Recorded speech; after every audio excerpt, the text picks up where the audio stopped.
விடிகாலையில 5 மணிக்கு பயங்கரமான புகை மூட்டமா இருந்தது வெளியே. கௌசல்யா அம்மாவும் அவங்க கணவரும் வீட்டுக்குள்ள இருந்தாங்க. வீடு பூட்டி இருந்தது.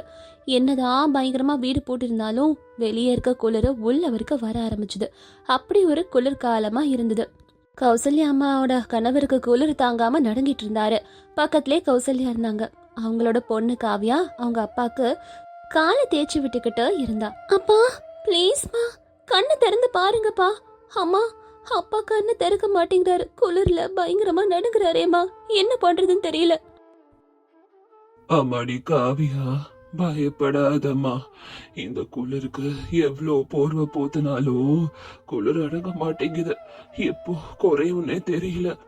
ஐயோ, ராத்திரியில இருந்து இவரு ரொம்ப அவஸ்தைப்பட்டுக்கிட்டே இருக்காரு. அவருக்கு ஜுரமும் குறைஞ்ச மாதிரி இல்ல. காவ்யா நீ போய் உன் அண்ணனை கூட்டிட்டு வா. போமா. காவ்யா போய் அவ 2 அண்ணங்களையும் கூட்டிட்டு வந்தா. அவ பதறினதுல ராஜேஷ், ராகேஷ், அவங்க மனைவி கீர்த்தி, குசுமா கூட பதறி போய் வந்தாங்க அங்க. என்னம்மா காவியா, பதறி போய் எங்க கூப்பிட்டா? அப்பாக்கு சீரியஸா இருக்கா என்ன? அண்ணன், அப்பாக்கு உடம்புக்கு முடியல. குளிர்ல தாங்க முடியாம அவர் இருக்காரு. என்னதான் ரூம் ஹீட்டர் போட்டாலும் அது அவரை எதுவும் சரிப்படுத்தலது. ஐயோ, ஹீட்டரை நாள் முழுக்க போட்டா இங்க ரூம்ல ஆக்சிஜனே வராது. அதனாலதான் அப்பாவால மூச்சு விடுறதுக்கு சிரமப்படுறாரு. ஆனா ஹீட்டர் ஆஃப் பண்ணிட்டு அவரால் குளிர் தாங்க முடியலனே. என்ன பண்றதுன்னு தெரியல. ராகேஷ், அவ சொல்றதோ கரெக்டு தான். இப்ப பாரு, இந்த கம்பியை தொட்டு பாரு, ஜன்னல் கம்பிய எவ்வளோ சில்லுன்னு இருக்குன்னுட்டு. ஹீட்டர் போட்டே இப்படி இருக்கு. நம்மளாலே குளிர் தாங்க முடியலன்னா பெரியவங்க எப்படி தாங்குவாங்க? குசுமா அவங்களோட மாமனாரோட தலையில கை வச்சு டெம்பரேச்சர் பார்த்தா. ஐயோ, என்ன இப்படி சில்லுன்னு இருக்கே. காவ்யா, நீ போய் தண்ணியை சூடு பண்ணி கொண்டு வா. மாமா கொஞ்ச நேரம் போருங்க, எல்லாம் சரியாயிடும். அம்மாடி குசுமா, என்னால இந்த சோஃபால எந்திரிச்சு கூட உட்கார முடியல. அந்த அளவுக்கு குளிர் தாக்கி இருக்கு. பொறுத்துக்கோங்கப்பா, டாக்டருக்கு நான் ஃபோன் பண்றேன். குசுமா, நீ அந்த தெர்மோமீட்டர் எடுத்துட்டு வா. கொஞ்ச நேரம் கழிச்சு டாக்டர் வந்து அவரை செக் பண்ணிட்டு மருந்து மாத்திரை எல்லாம் எழுதி கொடுத்தாரு. ஆனாலும் வெளியே குளிர் கம்மியானாதான் இவர் உடம்பு சரியாகும்னு சொல்லிட்டு டாக்டர் அங்கிருந்து போயிட்டாரு. அத்தை, டாக்டர் சொன்னதா கேட்டீங்கல்ல? வெளியே குளிர் கம்மியானாதான் மாமாக்கு சரியாகுமா. இந்த குளிரால அவருக்கு நியூமோனியா வர அளவுக்கு உடம்ப தாக்கி இருக்கு. நம்ம தான் ஏதாவது பண்ணி அவரை சரி பண்ணுந்தா. அண்ணே, நம்ம வேணா அப்பாவை ஏதாவது ஹாஸ்பிட்டல்ல சேர்த்து விடலாமா? அங்க எல்லாம் ஹீட்டர்லாம் போட்டு கண்ட்ரோல்ல வச்சிருப்பாங்களே. நீ சொல்றது கரெக்ட் தான். ஆனா இப்ப இருக்க நிலைமையில அப்பாவை வெளியே கூட்டிட்டு போயிட்டு ட்ரீட்மெண்ட் பாக்குறதெல்லாம் கஷ்டம். வெளியே போனாலே குளிர்ல நடுங்குவார் இவரு. என்ன பண்றது? அண்ணன் சொல்றதோ கரெக்ட் தான். நம்ம என்ன செஞ்சாலும் சேர்ந்துதான் முடிவெடுக்கணும். வெளியே அப்பாவை கூட்டிட்டு போறது ரிஸ்க் தான். இங்கேயும் எல்லா ரூமும் ரொம்ப சில்லுன்னு தான் இருக்கு. என்னடா நிலைமை இது? எங்க பார்த்தாலும் குளிரா இருக்கு. இவரு இப்படி அவஸ்தைப்பட்டுக்கிட்டு இருக்காரு. நம்மளால என்ன பண்ண முடியும்னு தெரியல. உங்க அப்பா இப்படி அவஸ்தைப்படுறத பார்க்க முடியலடா என்னால. அத்தை, கவலைப்படாதீங்க. அத்தை, காவ்யா, நம்ம வீட்டு கீழே ஒரு ஸ்டோர் ரூம் இருக்குல்ல, அதை என்னைக்காவது நம்ம திறந்திருக்கோமா? அந்த பாழடைஞ்ச ஸ்டோர் ரூம் பத்தியா அண்ணி? அது எப்பயோ தாத்தா இருக்கும் போது அங்க எல்லாரும் போவோம். அதை இப்ப ஸ்டோர் ரூம் மாதிரி யூஸ் பண்றதுனால யாரும் திறந்து கூட பார்க்கல அது என்னன்னு. நான் அதை இப்ப எதுக்கு கேட்டேன்னா, எப்பயும் பூமியில இருக்க கிளைமேட்லாம் மாறிக்கிட்டே இருக்கும். வெளியே வெயில் இருந்ததுன்னா ரொம்ப வேர்க்கும், குளிர் இருந்ததுன்னா ரொம்ப குளிரும். ஆனால் பூமிக்குள்ளே தானே அந்த ஸ்டோர் ரூமை வச்சுருக்கோம். அதனால எப்பயும் அங்கே டெம்பரேச்சர் ஒரே மாதிரி தான் இருக்கும். நீ சொல்றது சயின்டிஃபிக்கா கரெக்ட் தான். குகையில இருக்கிறவங்களுக்கு வெளியே இருக்க டெம்பரேச்சர்லாம் ஒத்துக்காதுன்னு சொல்லுவாங்க. ஆமாம், குகையில் இருக்கிறவங்க வெளியே அதிகமாக வராததுக்கு காரணம் இதுதான். அந்த காலத்துலேயே எதுக்கு குகை மாதிரிலாம் ரெடி பண்ணாங்க? அங்கே டெம்பரேச்சர் கரெக்டாக இருக்குன்றதுனால தான். அதனால தான் நம்ம தான் அதை யூஸ் பண்ணாமல் ஸ்டோர் ரூம் மாதிரி வச்சுருக்கோம். இப்போ மாமாவை அங்கே ஷிஃப்ட் பண்ணால் எப்படி இருக்கும்? கரெக்டாக இருக்கும். அவர் குணமாவாருன்னுட்டு எனக்கு தோணுது. நீங்கள் எல்லாம் என்ன சொல்கிறீங்க? குசுமா, நீ சொல்கிறது கரெக்ட் தான். ஆனால் அங்கே ரொம்ப இருட்டாக காத்தோட்டமே வராத மாதிரி இருக்குமே. மனுஷங்க அங்கே எப்படி இருக்க முடியும் சொல்லு? ட்ரை பண்ணி பார்க்கலாம்க்கா. அங்கே இருக்க அழுக்கு தூசி எல்லாத்தையும் 1 மணி நேரம் எல்லாரும் சேர்ந்து ஒழிச்சோன்னா க்ளீன் பண்ணி சுத்தப்படுத்திடலாம் அந்த ரூமை. அதுக்கப்புறம் என்ன நடக்குதுன்னு கடவுள் கையில் விடுவோம். இவர் அங்கே கூட்டிகிட்டு போய் விடுவோம். மாமா, நீங்கள் கொஞ்சம் உதவி செய்யுங்க ப்ளீஸ். அண்ணே, அண்ணி சொல்கிறது ரொம்ப ரொம்ப கரெக்டுன்னு தோணுது. எல்லாரும் சேர்ந்து அந்த ரூமை க்ளீன் பண்ணுவோம். அதுக்கப்புறம் என்ன நடக்கணுமோ நடக்கட்டும்ண்ணே. ஆமா, அண்ணன் சொல்றது என்னவோ எனக்கு கரெக்டா தான் தோணுது. கீர்த்தி அண்ணி, நீங்களும் அம்மாவும் சேர்ந்து அப்பாவை பாத்துக்கோங்க, வீட்டு வேலைகள்லாம் பாத்துக்கோங்க. நான், குசுமா, அண்ணன், காவியா போய் கீழே இருக்க ஸ்டோர் ரூமை ரெடி பண்றோம், பண்ணிட்டு வந்து கூப்பிடுறோம். அதுக்கப்புறம் ராகேஷ், ராஜேஷ், குசுமா, காவியா எல்லாரும் அண்டர் கிரவுண்ட்ல இருக்க அந்த ஸ்டோர் ரூமுக்கு போனாங்க. அங்க எல்லா பாழடைஞ்ச பொருட்களும் அப்படியே இருந்தது. குப்பையா இருந்தது அந்த ரூம் முழுக்க. அதெல்லாம் பார்த்துட்டு இவங்க எல்லாரும் இப்படி பேசினாங்க. அண்ணி, நீங்க சொன்னது கரெக்டா தான் இருக்கு. இந்த இடத்துல குளிரும் தெரியல, வெயிலும் தெரியல, அப்படியே கரெக்டா இருக்க மாதிரி இருக்கு. அப்பாவை இங்க கூட்டிட்டு வந்தா கரெக்டா இருக்கும்னு தோணுது.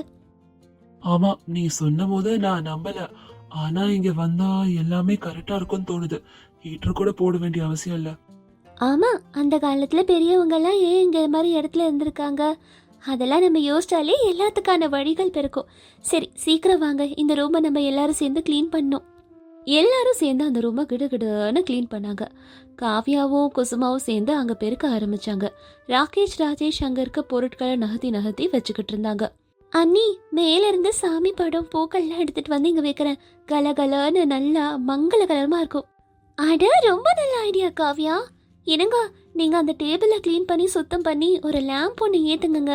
அப்பதான் இங்க வெளிச்சம் இருக்கும். மாமா, நீங்க அந்த பெட்டெல்லாம் க்ளீன் பண்ணிடுங்க. அப்பதான் மாமா வந்து படுக்க கரெக்டா இருக்கும். கொஞ்ச நேரத்திலேயே அந்த அழுக்கான ஸ்டோர் ரூம் ரொம்ப அழகான ரூமா மாதிரி மாறுச்சு. குசுமா வெளியே வந்து அவங்க அத்தை கிட்டயும் காவியா கிட்டயும் பேசிக்கிட்டு இருந்தா. ஆனா அவங்க மாமா ரொம்பவும் அவஸ்தைப்பட்டுக்கிட்டு இருந்தாங்க. அம்மா, அப்பாக்காக கீழே ரூம் ரெடி பண்ணிட்டோம். எவ்வளவு சூப்பரா இருக்கு தெரியுமா? எனக்கே அங்க இருக்கணும் போல இருக்குமா. ரொம்ப அழகா இருக்கு. நிஜமாவா காவியா? அங்க உங்க அப்பாவால இருக்க முடியுமா என்ன? அத்தை, நீங்க தான் வந்து பார்க்க போறீங்களே, நீங்களே அங்க வந்து பாருங்க. என்னங்க மாமா, 2 பேரும் மாமா கூட்டிட்டு வாங்க. அப்ப ராகேஷும் ராஜேஷும் சேர்ந்து மெல்லமா ரகுராம கீழே இருக்க ஸ்டோர் ரூம் கோவிக்கு கூட்டிட்டு போனாங்க. அடடா, இங்க குளிரவே இல்லையே. இங்க கொஞ்சம் தெம்பு எனக்கு கிடைச்ச மாதிரி இருக்கு. நல்லா இருக்கு இந்த இடம். ஆமாம்பா, இது நம்மளோட ஸ்டோர் ரூம் தான். குசுமா அண்ணி தான் இந்த ஐடியா கொடுத்தாங்க.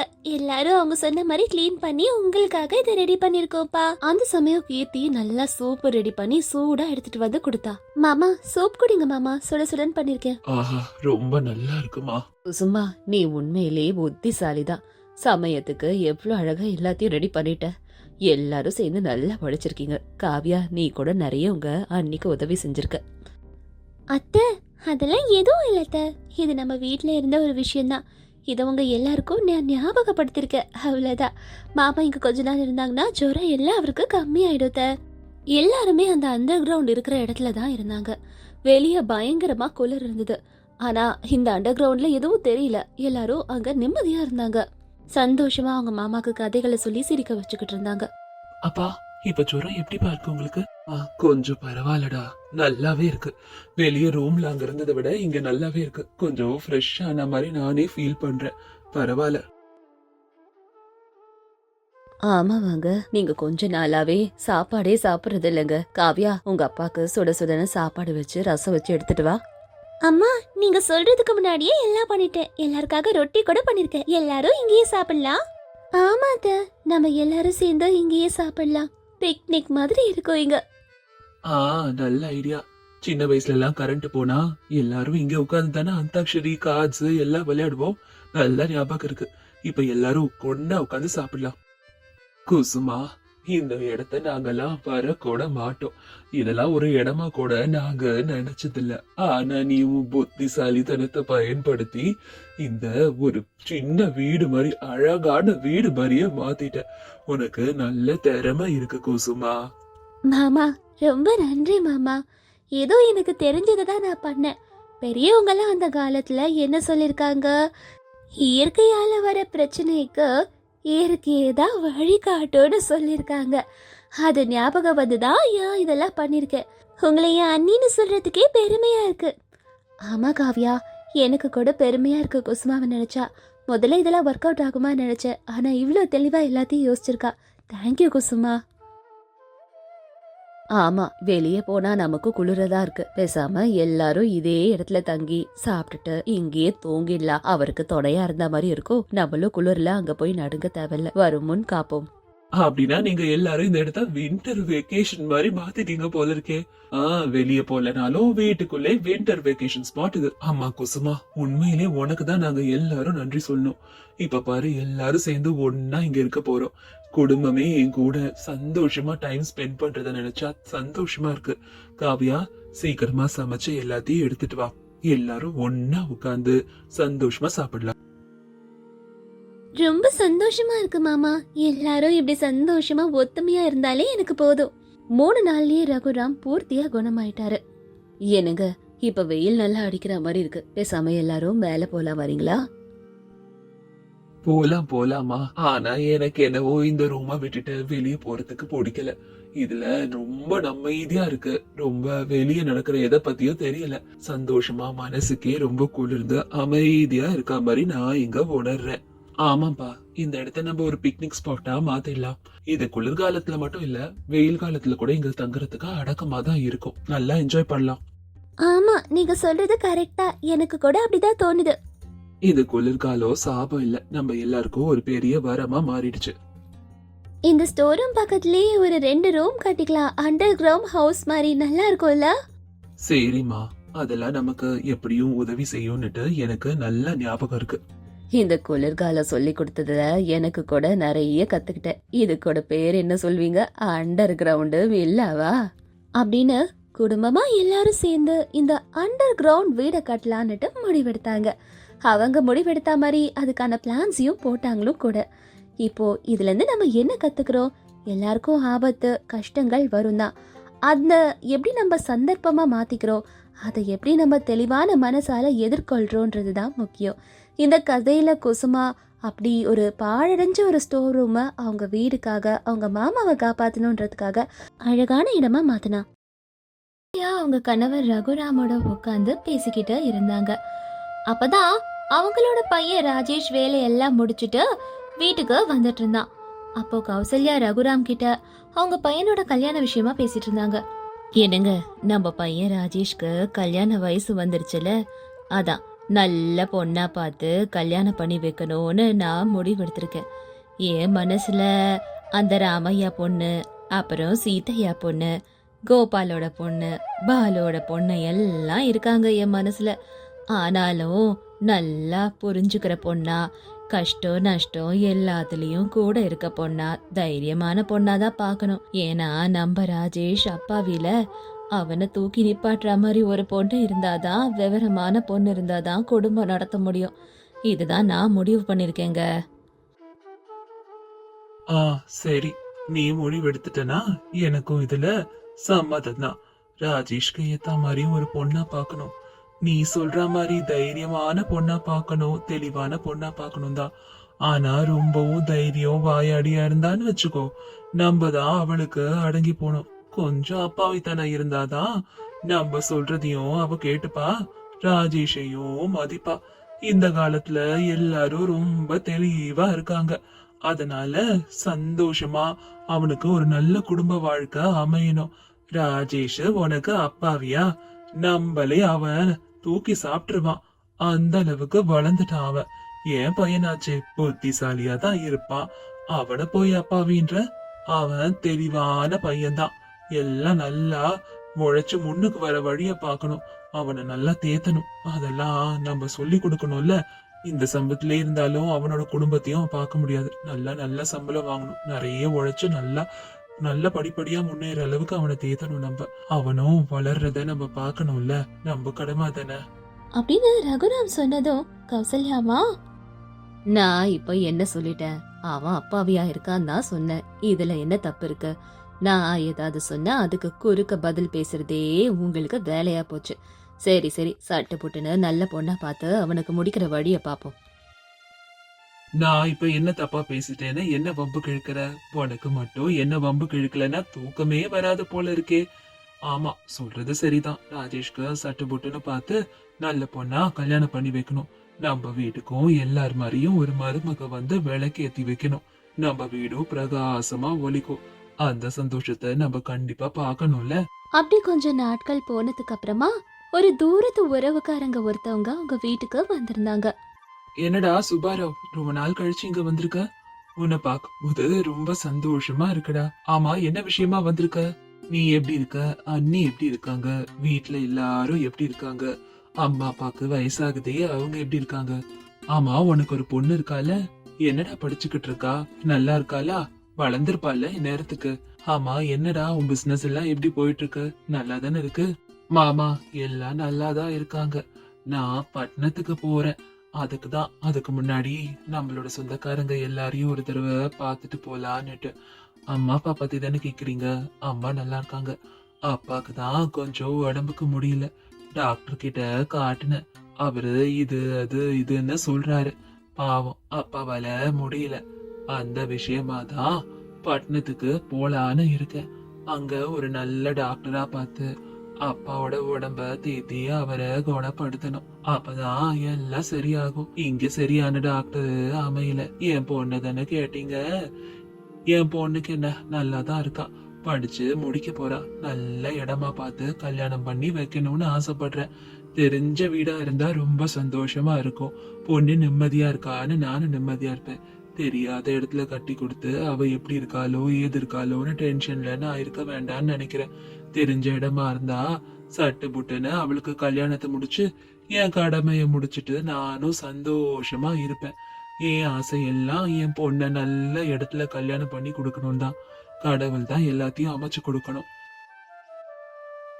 ஆமா ஆமா, பொண்ண பெத்தவங்களுக்கு தானே அவங்களோட வேதனை தெரியும்னு சொல்லுவாங்க. எனக்கு புரியுது நீங்க சொல்றது எல்லாம். கல்யாணம் பண்ணி போற இடம் எவ்வளவு சந்தோஷமா அந்த பொண்ணு வாழணும். நல்லா படிச்சிருக்கா வேற. சந்தோஷமான வாழ்க்கை அவளுக்கு அமையணும்ல. நான் உங்க பொண்ண பாத்திருக்கேன். அந்த ராமசாமியோட பொண்ணு கல்யாணத்துக்கு அவளும் வந்திருந்தால. அப்ப ரொம்ப நல்ல பொண்ணுப்பா உங்க பொண்ணு. அன்னைக்கு எனக்கு உடம்புக்கு முடியாம போச்சு. அவதான் நான் இருக்கிற இடத்துக்கு சாப்பாடு எடுத்துட்டு வந்து கொடுத்து, தண்ணி எடுத்துட்டு வந்து கொடுத்து, மருந்து கூட கொடுத்தா. அப்புறம் உங்க பொண்ணுதான் என்ன உங்க வீட்டுல உட்கார வச்சு, அங்கிள் இங்க ரெஸ்ட் எடுத்துக்கோங்கன்னு சொன்னா. என் மனசுல ஒண்ணு தோணுது. நீ யாருக்கோ எதுக்கோ உன் பொண்ண கல்யாணம் பண்ணி கொடுக்கற? பேசாம என் பையனுக்கே கல்யாணம் பண்ணி கொடு. நாங்க நல்லா எங்க சொந்த பொண்ணு மாதிரி பாத்துக்கிறோம் அவள. என் பையனும் நல்லா பாத்துப்பான். ஐயோ மாமா, நீங்க என்னோட பொண்ண கேக்குறீங்களா? உங்க பையனுக்கு நீங்க ரொம்ப பெரிய பணக்காரங்க. உங்க வீடு அளவுக்கு நாங்க வசதி இல்ல.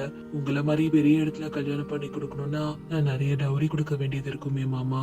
என்ன பண்றது? அதெல்லாம் எந்த டவுரியும் வேணாம். நான் தான் எங்க சொந்த பொண்ணு மாதிரி பாத்துக்கிறேன்னு சொல்லிட்டேனே. உனக்கு உன் பொண்ணை கொடுக்கறதுக்கு விருப்பம் இருந்தா சொல்லு. மத்த எல்லா செலவையும் நான் பாத்துக்கிறேன். நீ உன் பொண்ணை மட்டும் இங்க அனுப்புனா போதும். என் பையன் உன் பொண்ணை நல்லா பாத்துப்பான்.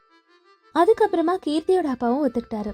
கீர்த்திக்கும் ராஜேஷ்க்கும் நல்லபடியா கல்யாணம் நடந்து கீர்த்தி கௌசல்யா வீட்டுக்கு மருமகளா காலடி எடுத்து வச்சா.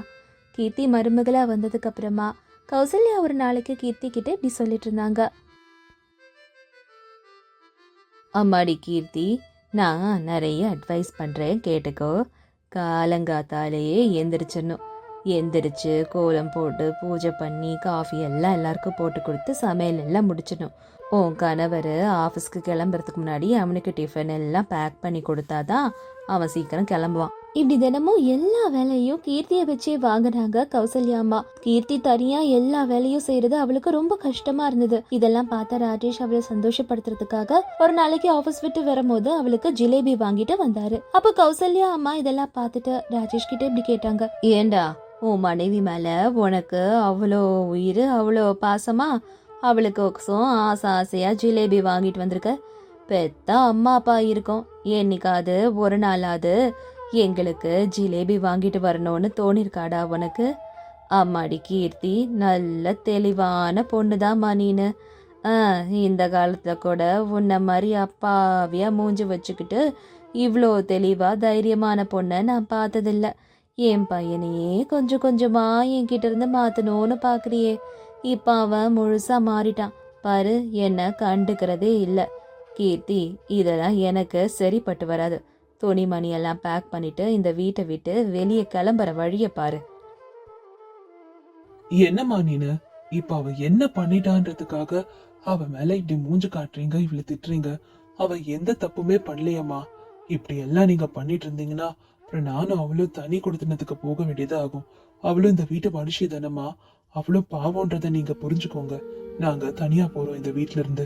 அப்படின்னு சொல்லிட்டு ராஜேஷ் கீர்த்தியை கூட்டிக்கிட்டு அங்கிருந்து போயிட்டாரு. 2 பேரும் வீட்டை விட்டு வெளியே இருந்ததுக்கு அப்புறமா அவங்க நிலத்துல ஒரு சின்ன மரம் இருந்தது. அந்த மரத்துல கொகை மாதிரி ஒன்று இருந்தது. ராஜேஷும் கீர்த்தியும் இந்த கொகைக்குள்ளே தங்கிக்கலான்னுட்டு முடிவெடுத்தாங்க. அவர் பாட்டுக்கு அவசர அவசரமா வீட்டுல இருந்து கிளம்பி வந்ததுனால கையில ஒரு காசு கூட இல்லாம இருந்தாரு ராஜேஷ். இருந்த வேலையும் விட்டுட்டாரு. இப்போ வேற ஏதாவது புது வேலைக்கு தான் சேரணும்னுட்டு முடிவெடுத்தாரு. அடுத்த நாள் அப்படியே கழிச்சாங்க. அடுத்த நாள் ராஜேஷ்க்கு ஒரு வேலை பொண்ணு கிடைச்சது. அந்த வேலையில கொஞ்சம் சம்பாதிக்கலான்னுட்டு நினைச்சாரு.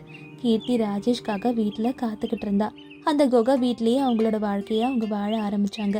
ராஜேஷ் கொஞ்சோண்டு மல்லிகை சாமான் வாங்கிட்டு வர அதை நெருப்பு மூட்டி சமைச்சுக்கிட்டு இருந்தா கீர்த்தி கஷ்டப்படுறத பார்த்து ராஜேஷ்க்கு கவலையா இருந்தாலும் எங்கேயாவது அவன் நிம்மதியா இருக்காளேன்னு கொஞ்சம் சந்தோஷப்பட்டுக்கிட்டாரு. அது கொஞ்சம் குளிர்காலம். அங்க இருக்க கட்டைகள் எல்லாம் எரிச்சு அதை தீ மூட்டி அந்த குளிர அவங்க சமாளிச்சுக்கிட்டாங்க. இப்படியே கொஞ்ச நாட்கள் போச்சு. ஒரு நாளைக்கு கீர்த்தியோட அப்பா சுப்பாராவ் அவளை பாக்குறதுக்கு ஆசையா ரகுராமோட வீட்டுக்கு வந்திருந்தாரு. ஆனா அவருக்கு தெரிஞ்சது எல்லாம் அவங்க வேற இடத்துக்கு போயிட்டாங்க. காட்டுல இருக்க மரத்துலதான் வாழ்ந்துகிட்டு இருக்காங்கன்னு கேள்விப்பட்டு, இதுதானா மாமா நீங்க நல்லபடியா என் பொண்ணை பாத்துக்கிறது? மருமகளா இல்ல பொண்ணு மாதிரி பாத்துக்கிறோம்னு சொன்னீங்களே.